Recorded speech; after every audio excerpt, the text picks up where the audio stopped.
Bhlm_06_. When your shoulders can't lift the weight anymore, wear black. Excuse me, I hacks in shock. When are you two getting married?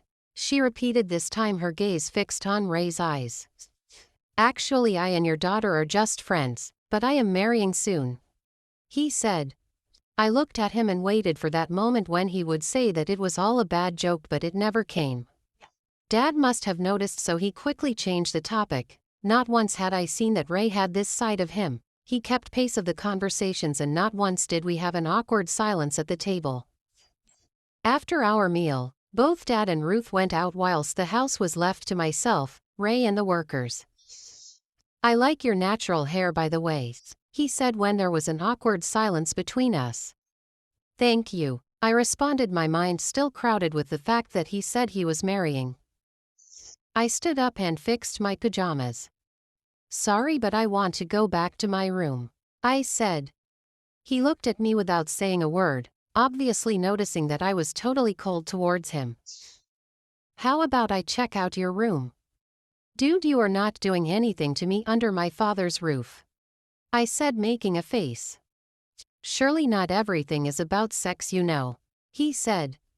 Tell that to someone who doesn't know you, I said defensively.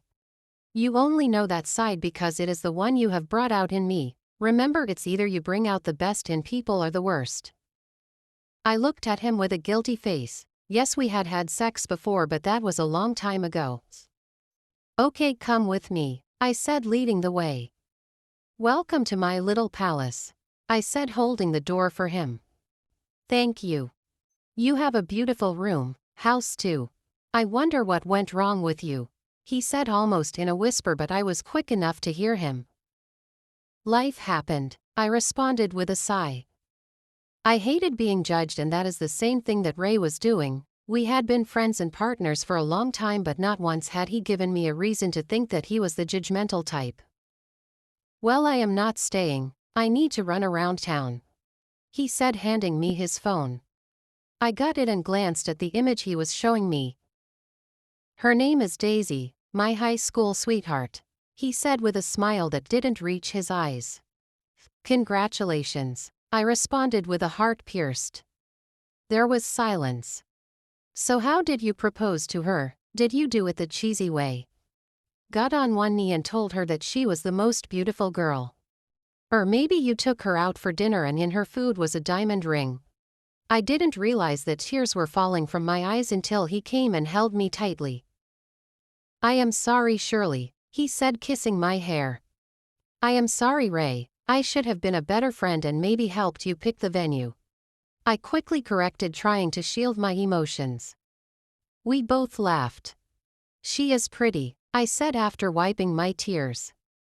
Thank you. Do I have your blessings? He asks. I looked him in the eyes before responding. How do you give someone your blessings when you are not even sure you want to let go of them? How do you give them your blessings to be with someone else when they are the only real thing that life has given you? Even Cupid could not console me now, because for the millionth time I lost a good thing and I watched it walk away. I looked at him and saw my future flash me by. It would never be the same again seeing him with someone else. How could I have not seen that I felt this deeply for him? How could I be blinded by my way of life that now I was watching a good man walk me by? You have my blessings, Ray, I said with a weak smile. He looked at me without saying anything. Then without warning he came closer to where I was standing. He pulled me close by my kinky hair and placed his lips on mine. I don't want to lose you, he whispered between my lips. I have never been yours, I said, moving away. I watched him walk away with his shoulders slumped, the banging of the door echoing through my mind. I walked to the bathroom and poured myself a hot bath. I was going to drown my sorrows. I wasn't going to cry over spilt milk for a long time. Yes, it's okay to nurse a broken heart, but it's never okay to nurse it to the point where you can't stand on your feet again. The sound of my ringing phone brought me back to earth. Hello, I responded before rolling my eyes. Good morning, beautiful, the voice on the other end of the line greeted. I immediately recognized the voice. What devil is this? I muttered under my breath. Good morning, sir, I responded with all the respect I mastered. I thought we crossed this bridge, he said with a squeaky voice. I am sorry, sir, I just can't get used to calling you by your first name, I said, scrubbing my back. He laughed a bit, probably thinking I was naive, not knowing what I had under my sleeve. I want to spend the day with you, he said. I have exams in a few weeks and I don't want to spend too much time out.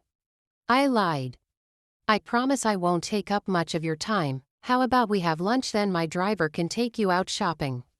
He asks. I weighed my options before responding. I didn't need any more clothes, but what can a few clothes do to a girl and make her smile? Okay, let us make it 12 o'clock, I responded. How about I pick you up from your school in the next 30 minutes? You, sir, is a married man and you don't want my fellow students talking about what you are doing with me, right?